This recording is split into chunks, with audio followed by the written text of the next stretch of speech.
patterns exist, that guarding after an injury is normal, and one of my favorite quotes comes from Janet Travell, the author of the myofascial trigger point manuals.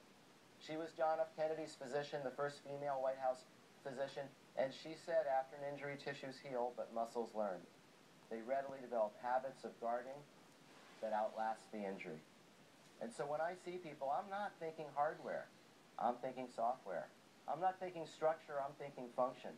I'm on the side of there is something that they've defaulted to, which if we can erase, that person is going to begin to feel better almost immediately.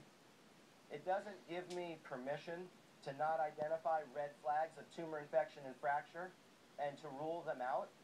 I have to know about past malignancies. I have to know about corticosteroid use. I have to know about recent fever, coughs.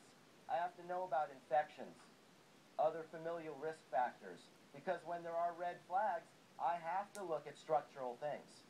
But fortunately, 99% of the people we see don't have red flags.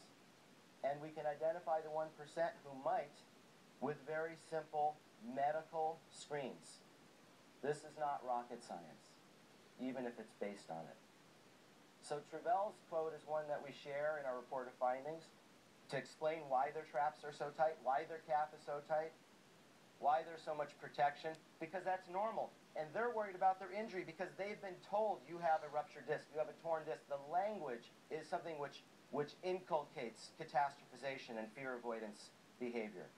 We want to de-escalate that by explaining to people that tissues heal. A fracture will heal after 7 or 8 weeks. Tissues will heal, but the body will guard and protect, and that becomes programmed.